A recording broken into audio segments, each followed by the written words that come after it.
Hello and welcome to the Science Fiction and Fantasy Marketing Podcast, the show where we help you establish your author brand, increase the size of your audience, and sell more books. I'm Lindsay Baroker, and I'm here with my two co-hosts. I'm Jeff Poole. And I'm Joe Lalo.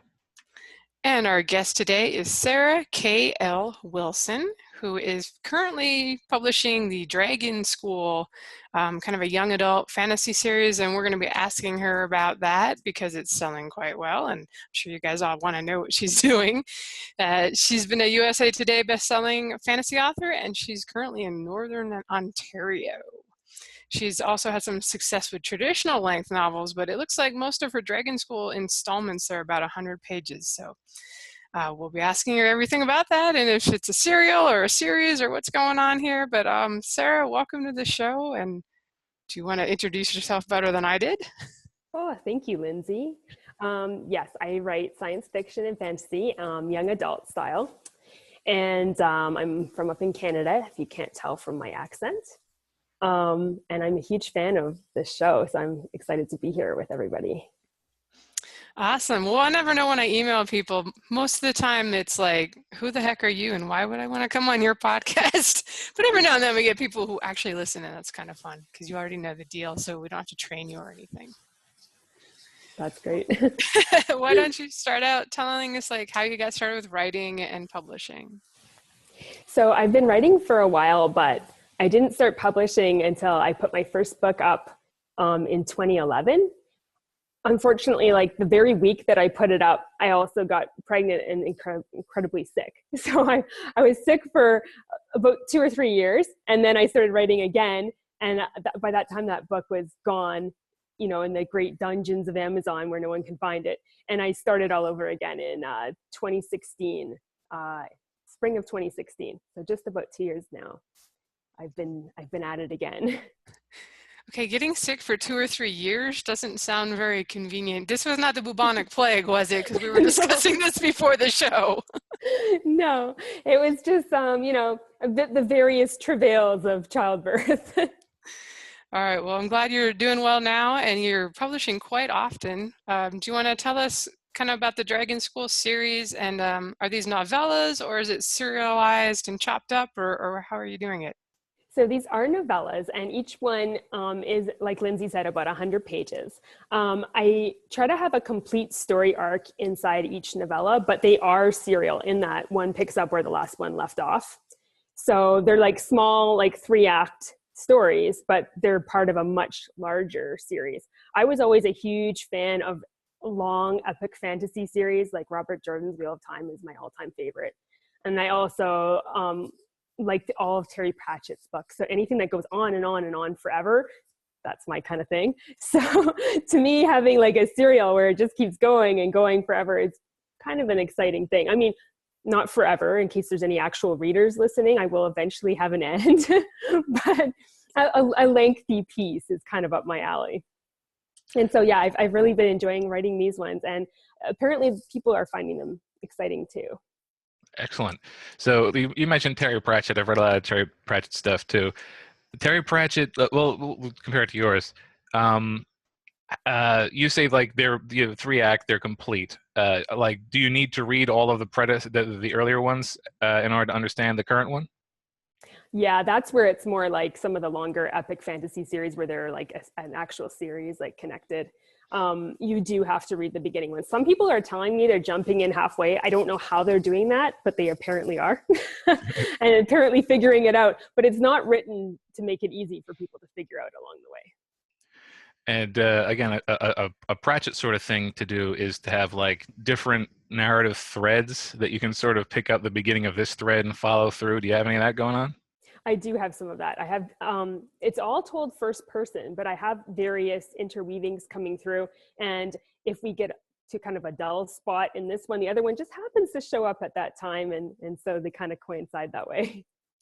All right. And you say that you need to be familiar with the entire story to understand the next installment. How are the endings on like the sequel hook to cliffhanger scale of abruptness? Oh, they're pretty bad. They're on the far end of cliffhanger. Like, I think I ended the last one. Oh, this might be a spoiler. I'll have to go back to. I ended one the last one that's out that people can actually get their hands on, with the ruler of the nation having his arm just cut off, and that's the end. And you've got to wait till the next one to read more. But I put them out every 18 days, so people don't have to wait very long. 18 days. Well, I'll tell you, the cliffhangers are a great way to make sure people pick up the next book, as long as the next book is pretty quickly on the heels. So 18 days is not a long time to wait. No. All right. Well, let me ask you, do you have a set number of hours each day you set aside to write? I don't, although I do have a word count. So I try and get 2,000 words in every day. But I'm a stay-at-home mom, so I just kind of fit it in around other people's stuff.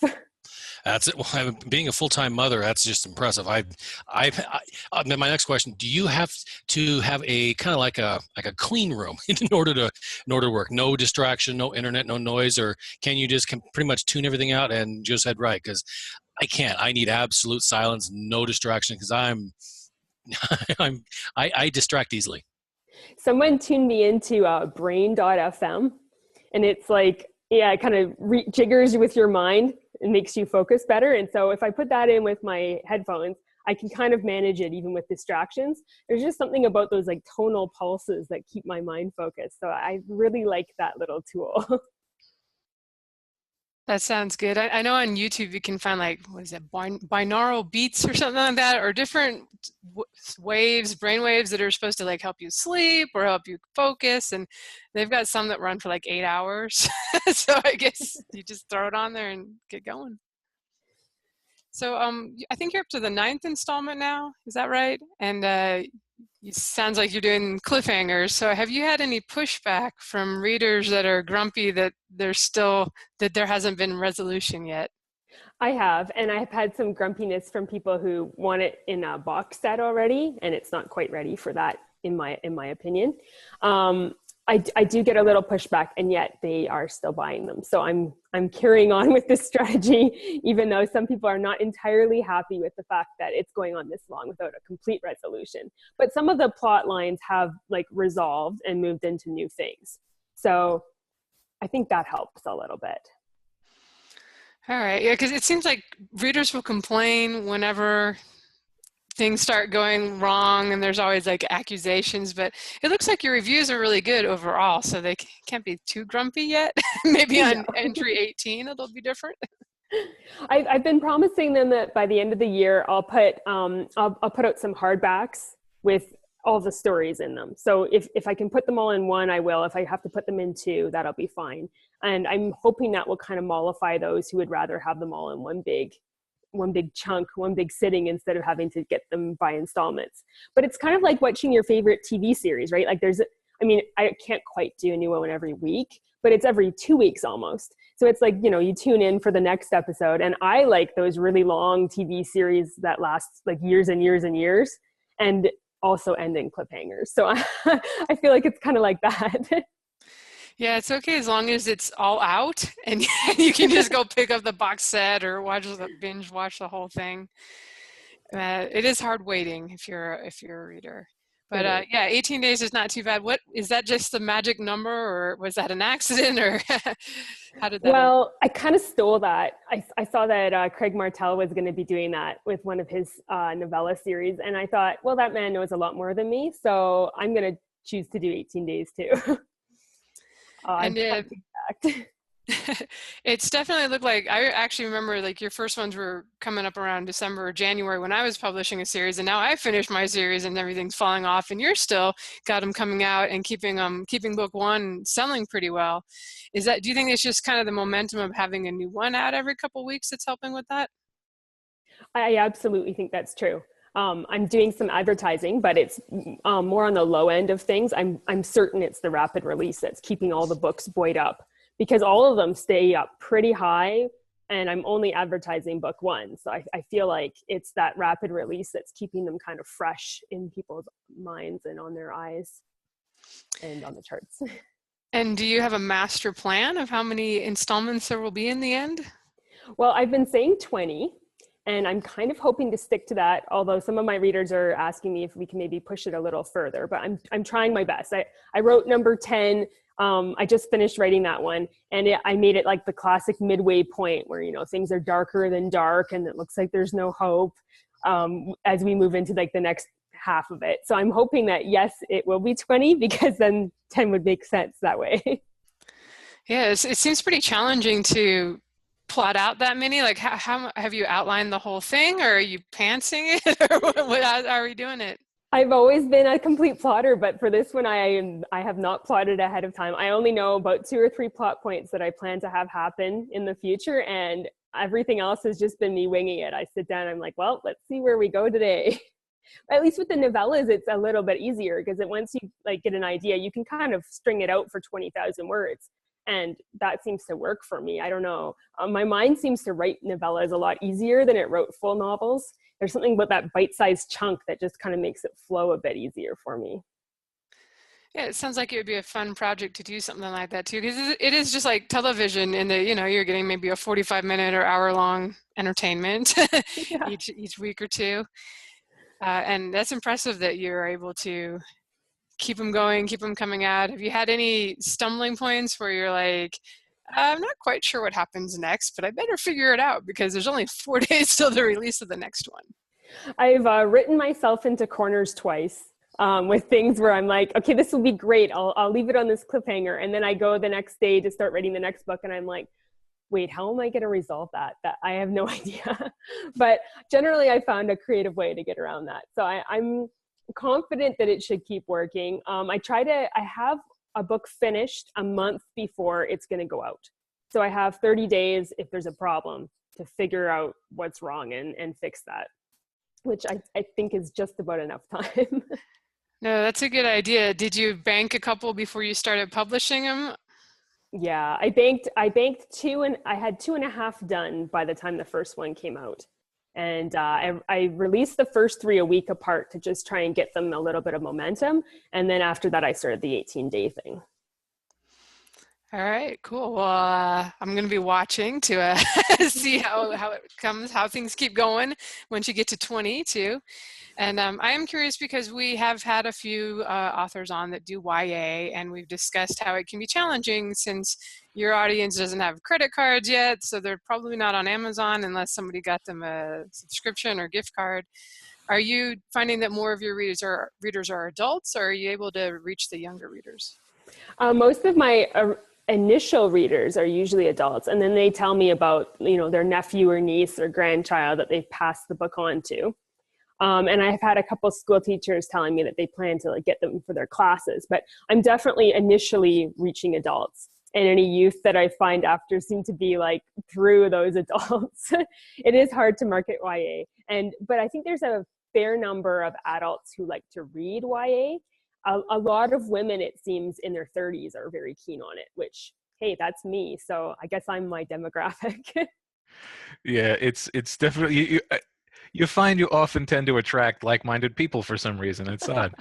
I'd like to talk for a minute about your covers. They're very distinctive, and it looks like you might have a different process for your covers than most people have. Like, what's your cover process? So I make my own covers, and I buy 3D renders from a fellow author who makes them on Daz. And so she makes that dragon and the girl for me, and I just tell her how I want them to be posed, and she like makes them on the computer, and then I put them on a background and with my title on there. Some people are a little thrown off at first because I throw the series title where like usually the book title would be, and then up at the top where a subtitle might be is where the title of the book is. But I really thought that would be good for a serial because it gives you like a series branding that people can immediately know, oh, it's another one of those ones, instead of having to dig for that information. Yeah, that makes a lot of sense. I mean, particularly when it's a series of shorter stories, it's sort of the episode title and series title situation like you would have with TV. Yeah. And it's a good idea. It's a clever idea to use sort of there used to be a thing called poser, and you could always tell somebody used poser because it was a very distinctive look to the models. And I guess Daz is sort of the heir apparent to it. But I tried doing some rapid releases on short stories, and I quickly ran into the wall of not having covers quickly enough. And the covers were going to cost more than the books were going to make it up for. So it seems like you found a way to get around that with this, and it's very clever. It came out really good. Oh, well, thank you. I do think it's a huge barrier to entry for other people who want to do this. I've had a few authors come and talk to me, how can I do serials like yours? And for all of them, it's been the biggest problem, is trying to figure out how they could get their covers done quickly enough and at a reasonable rate. So let me ask you, when you're writing a novel or novella which deliberately targets the YA audience, are there any do's and don'ts that you follow? Well, I know that this is not an actual don't, but I am trying to make sure my books are good for 13 plus. So I've dialed back my usual violence scale a little bit. My fantasy books are, fantasy books, so they're usually pretty violent. So I've dialed that down to where I feel like you could maybe give it to a 13-year-old.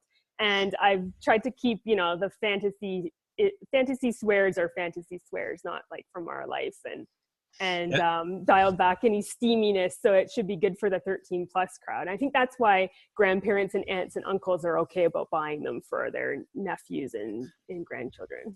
Yeah, it's interesting that you classify in PG-13. I do the same with mine. Are all like, these ones over here, they can be PG. This one, PG-13 to a soft R sort of thing. But yeah, I was just noticing that, okay, like for instance, obviously you just mentioned you try and keep your language and the violence down to something that wouldn't be rated R. And I do like your covers, by the way. I think you did a really good job on those.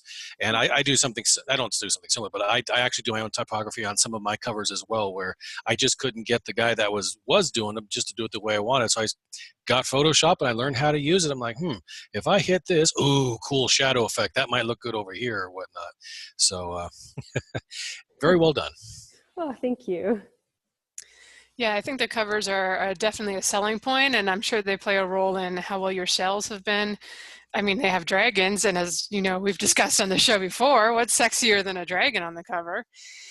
But Dragons sell, come on. Dragons sell, there you go. It was because of this podcast saying dragons sell that I decided to go with dragons. I'm not going to See, now I feel bad because there's people out there that are using dragons and like, wait a minute, I only sold 3 copies. What happened? It's possibly only a element that may help. So like Joe said, I love your covers, and that's definitely a problem with serials. And in the past, what a lot of people will do is like basically the same cover and just change the shade or something. Mm-hmm. So I think it's great that you figured it out. Because it is, if you're doing like custom illustrations for like $1,000 a pop or something, that's probably not going to work if you're doing 20 installments. No. All right, well, let's kind of shift to what you've done for marketing stuff. You mentioned that you started with kind of 3 back-to-back a week apart. Did that help you kind of have success right off with the launch, or has your success come more over time as you've continued to put more out? Yeah, actually, I thought it would be way more successful than it was. Things actually kind of took off more after book 4. And then I saw another burst after book 6. And now I'm kind of at that same level for the last few. So I was surprised that those week apart launches weren't more effective than they were. Apparently the 18-day thing is actually a lot better for me, at least. I do see it drop off a little bit though after 14. So I'll get to like 14 and then I'll see a little drop off before I hit my new release and it pops back up. And so that's kind of making me start to suspect that there's something to this whole 14-day cliff thing people have been talking about. Yeah, it'd be interesting to try. Does 14 make a difference? Should it be on the 1st and the 15th every month? I mean, because you can, we've talked about before, like almost train your readers to expect a new installment this day of the week or this date of the month. Yeah, I've been thinking about doing that for my next series. Do you think that the length of them has been, I mean, obviously they're selling well, but maybe people look at that and they're like, oh, only 96 pages. I'd rather get this one over here that's 300 pages.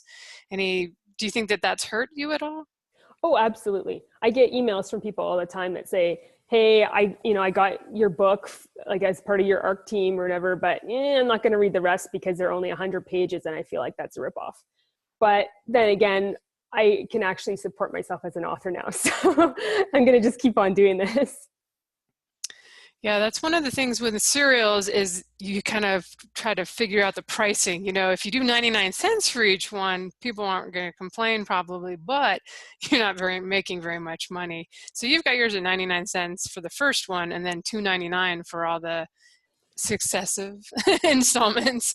Is that it sounds like there's maybe a little pushback. I mean, people in Kindle Unlimited aren't going to care, obviously, but with people that No. have to pay, that's quite an investment for a 20 book series.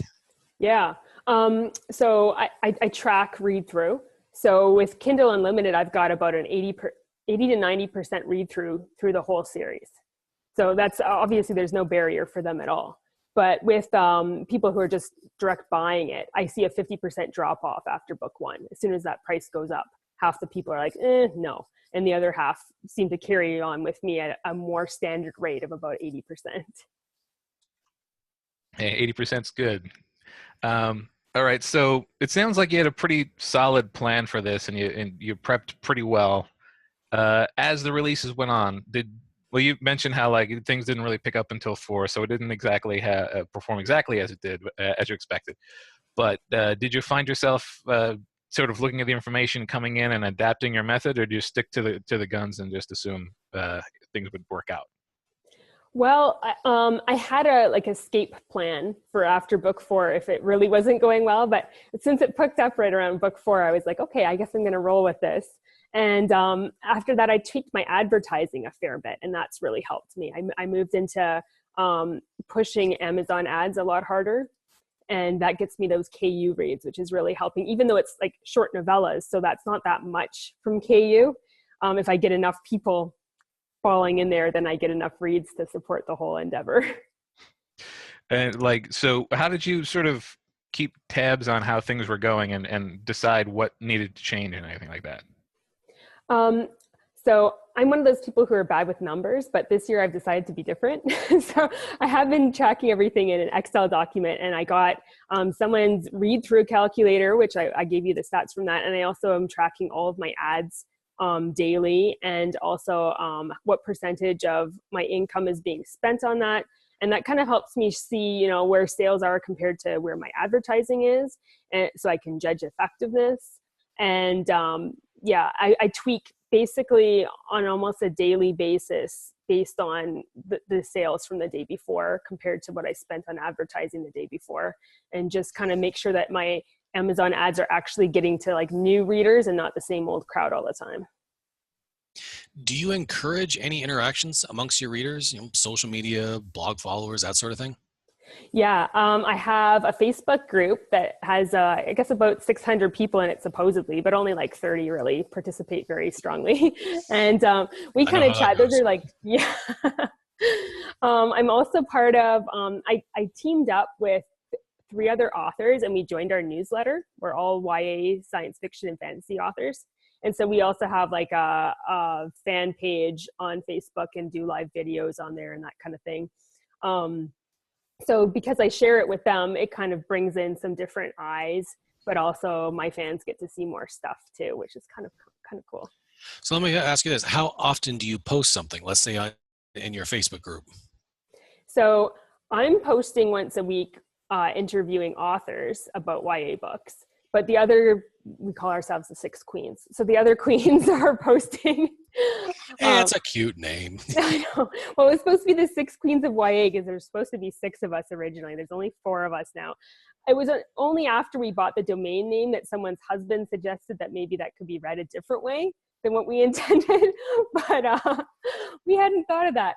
So the other queens will go in there and they'll post, maybe once or twice a week as well, with stuff about their books or fan polls or cute little memes, that kind of thing. So I'm curious, since you mentioned Amazon ads, and I had some good success with that when I was actually paying attention and going in and like kind of the first month, and then I found that if you didn't do more ads, or that things would drop off after a while. Are you putting new ads out regularly, or? Yes, you're nodding. Tell me about it. I guess I probably have a new ad every week or so that I'm trying. I have a couple ones that are still good for me, so I keep them going. And then the ones that I usually have a new one that I'm trying out at least once a week. And if it's good, I keep it. And if it's bad, I kill it. I was told you should have a low budget for them, but I actually find that bidding pretty high for the clicks is getting me the best results. So I have to keep a close eye on them though, because if I'm bidding high and it's not working well, then they're really costing me money. Unlike some people, mine seem to spend their whole budget on almost a daily basis. So I have to keep like a tight eye on them. Yeah, I've had some ads where it's like that, where it seems like the more clicks they get, the more they're going to show the ad, and the more clicks you get, it's like a self-fulfilling prophecy or something like that. But with other ones, like if they're not getting many clicks, they just sort of, like, oh, look, I spent 23 cents on that one today. Yeah. Are you just trying to target different authors each time, different keywords, or are you just kind of going for the general sci-fi and fantasy category stuff? I keep with the sponsored ads and target authors and books.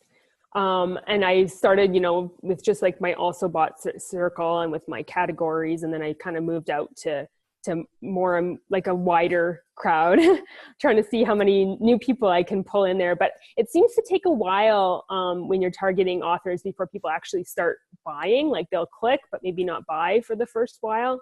And then I see the sales after a little while. It's almost like I'm trying to get those 7 touches through the computer screen.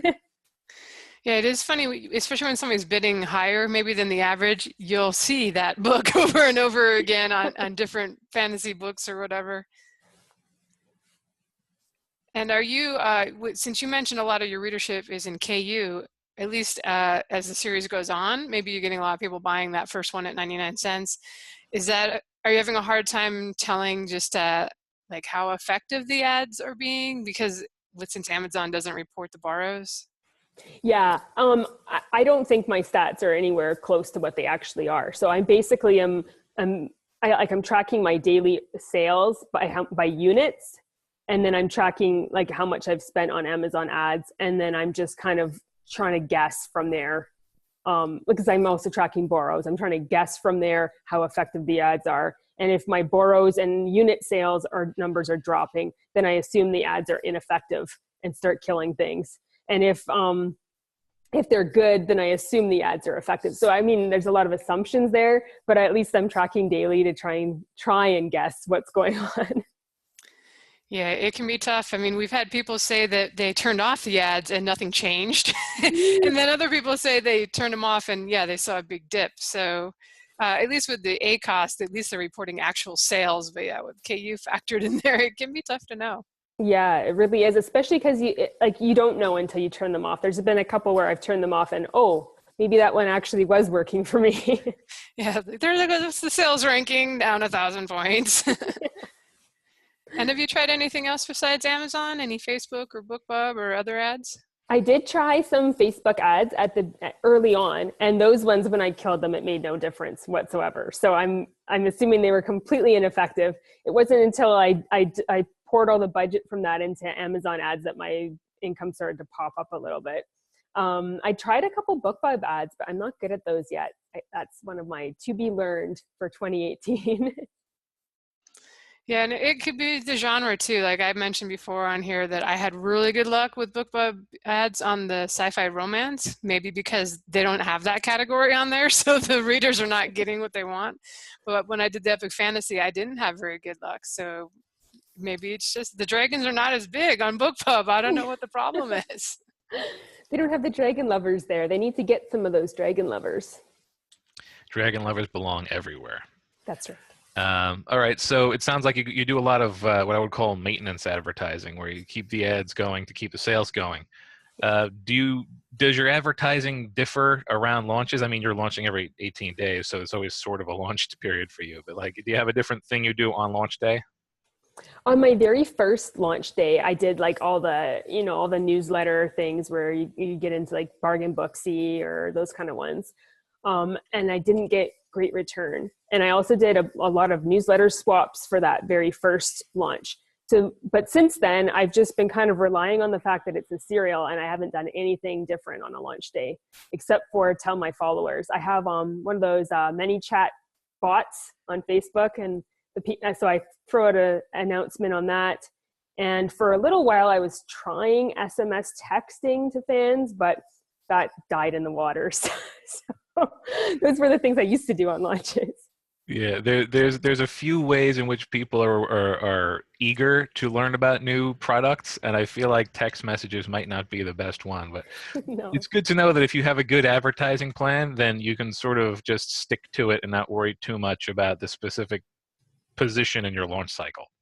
Yeah, I was actually surprised too because I share the newsletter with three other people. I only get one slot a month to talk about my stuff, so that doesn't always line up with my 18-day launches. So basically, this Amazon thing was to try and like supplement that because I knew I can't even tell my list every time I launch. So I do need to have something else that like tells people when I launch. Speaking about those newsletters, what do you typically do to increase your subscribership? Do you offer incentives or anything like that?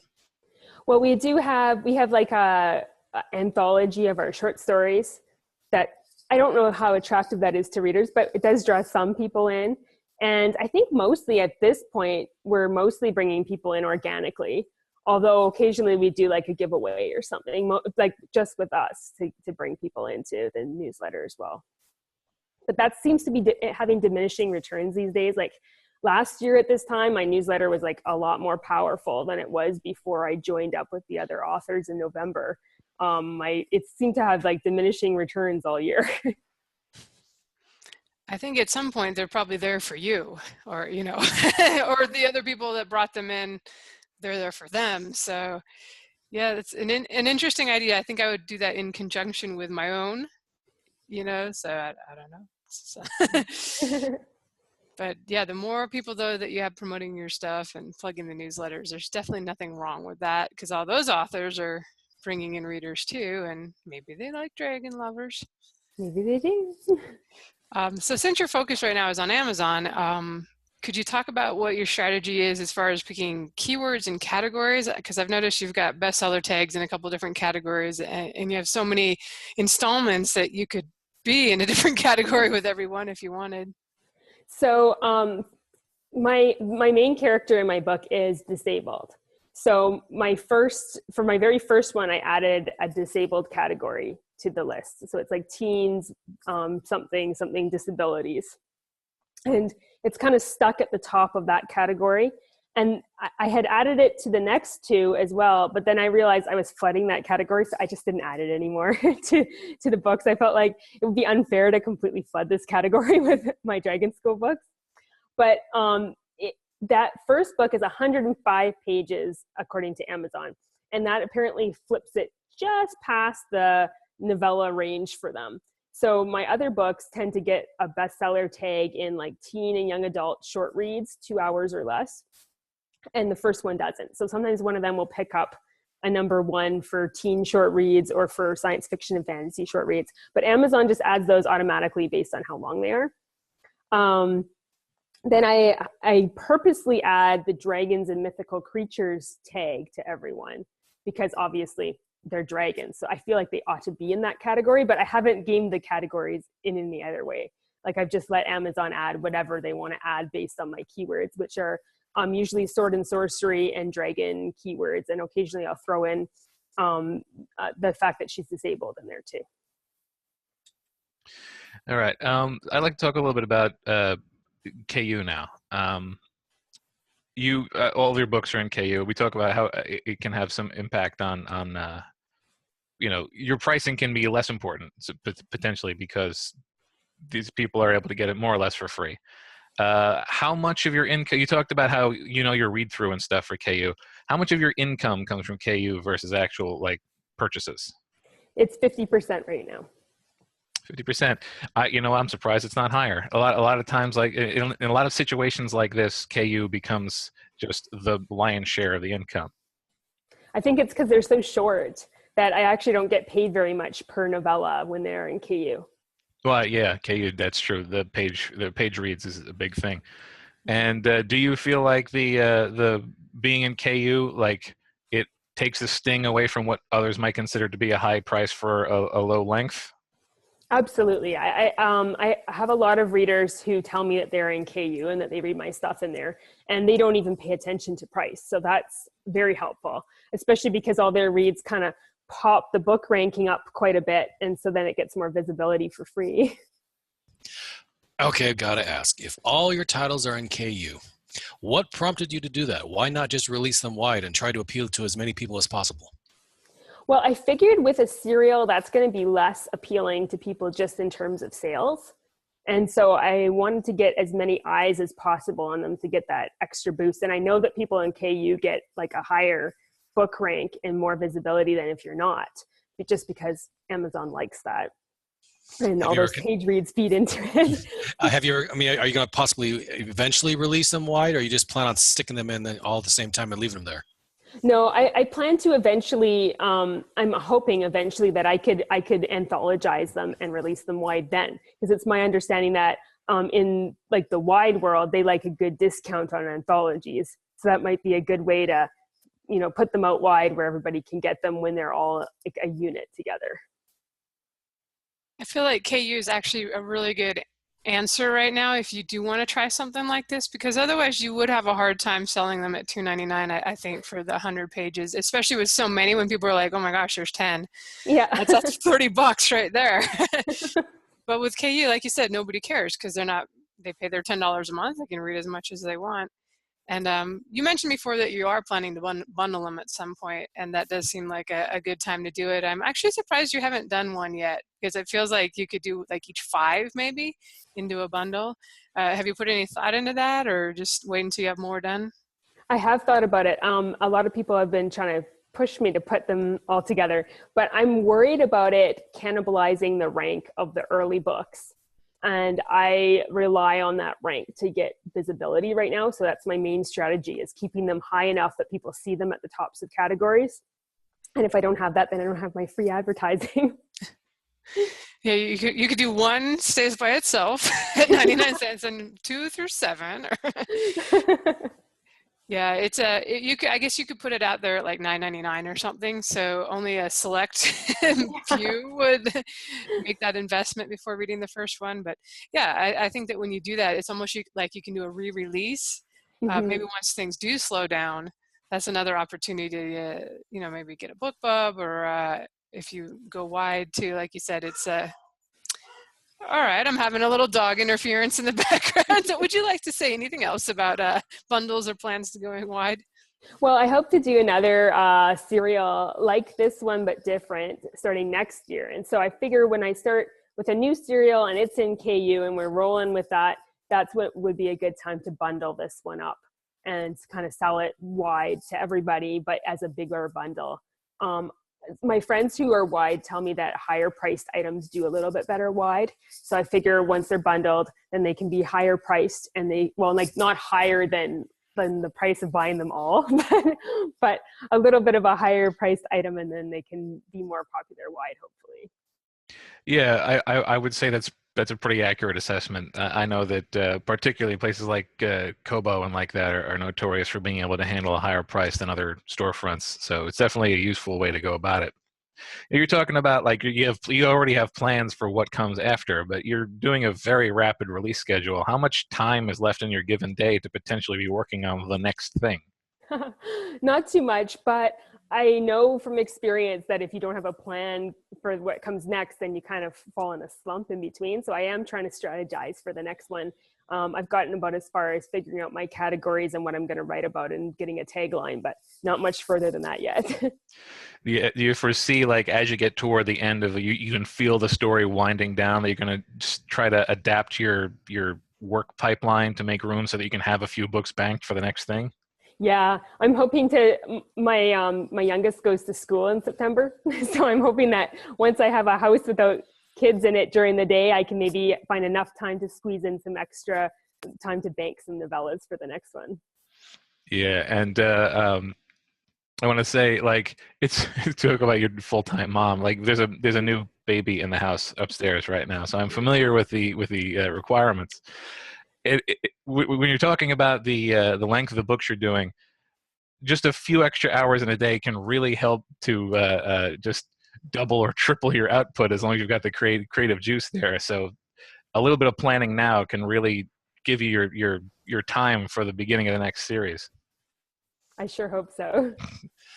Okay, so my last question for you, Sarah, it would be, Could you run us through what a typical launch would look like for you? I mean, do you do any advertising for the older titles? Because I thought I heard you say something about you just focus everything on book one. I do. So other than just alerting everybody when my book launches, in all my, street team and on my little chat bot, when I release a book, it's really basic right now because I'm following in the serial. I just kind of throw it out there and wait for the BookBub and Amazon alerts to let everybody know. And I throw a little bit of extra advertising at book one. So maybe a new ad in Amazon. And sometimes I'll do a boosted post on my Facebook page about book one again to try and get a couple new readers in there.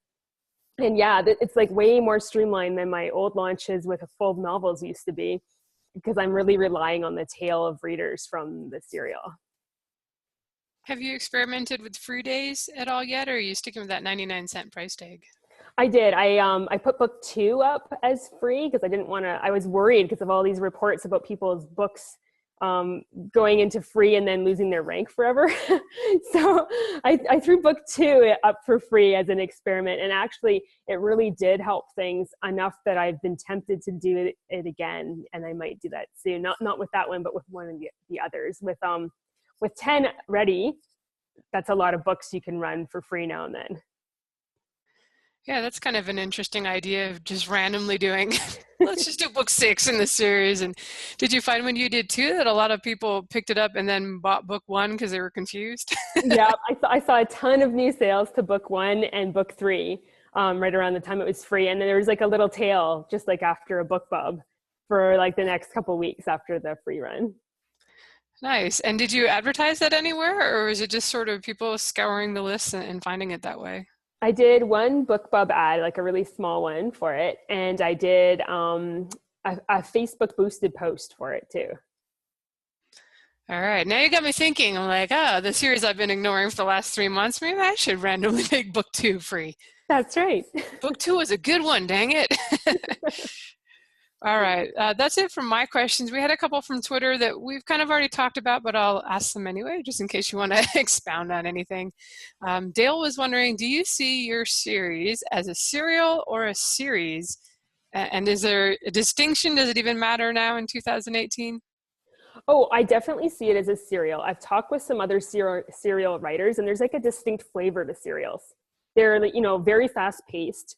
You get to the point quickly and kind of no nonsense writing. So although I'm world building, I have like a kind of a streamlined writing style naturally. So it kind of fits well with that anyhow.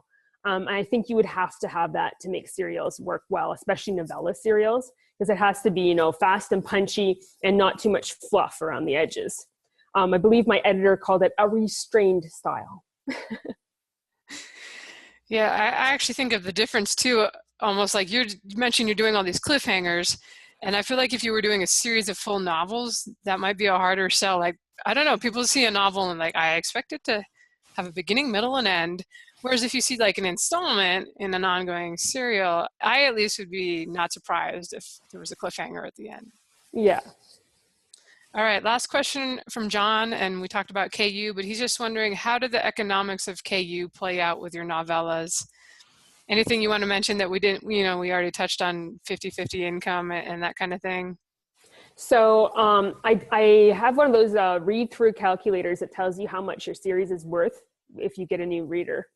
And my series is probably worth about $4 less when I acquire a KU reader than when I get a sales reader, just based on read through and how much the books cost for those people. So yeah, that's an interesting part of the economics. But because I get so many KU reads and it helps with the visibility so much, it's a trade-off I'm willing to take. And you could always write longer installments if you were so inspired and wanted to get more from the page reads than you do from a sale at $2.99. Mm-hmm. With all the extra hours you have in your day right now. You mentioned the read-through calculator a couple times. Is that like a software tool that you downloaded? Oh, I stumbled upon a post in 20 Books to 50K by Michael Cooper, and he was offering his read-through calculator for anyone to use who wanted to. It's still up there if someone wants to search through the Facebook trawl through Facebook there in the group and see if they can find it. All right, I'll take a peek because I think we've talked about that on the show before. Actually, it sounds like it may be the same one, and I'll see if I can find if there was a link or something that maybe, or maybe Michael has it up on his site. I don't know. If I can find it, I'll send it to you. All right, that would be even better. That's easier for me. But yeah, let's go ahead and kind of wrap things up there. Is there anything you'd like to plug or talk about the next installment that's coming out? Well, if you want to check out the Dragon School books or anything about it, you can look at my website, www.sarahklwilson.com. And I'm really grateful that you guys had me on the show. It was really fun to talk to everybody, and I hope that some people got something out of it. All right, well, I'm sure they did, and just watch. The fantasy category will soon be flooded with Dragon something, the cereal. You'll have like 4 more of them running side by side. But no, that's okay, and it sounds fun. I was glad to have you on because I don't think we've had too many people doing serials and doing well with it, so it's encouraging to hear that it's been successful for you. Yeah, most people we talk to say that they'd like to try it, but they've never actually done it, so it's handy. I'm always trying crazy things. Oh, I'm glad it's working out, and thanks for joining us from Northern Ontario. Is it cold up there? Oh yeah, it's cold up there. I still have snow in my yard. Oh, okay. I guess I'm not visiting yet then. All right. Well, thank you for joining us, and thank you for listening, everyone. Nice to meet you, Sarah. Thanks for stopping by. Thanks, guys. So long, everybody.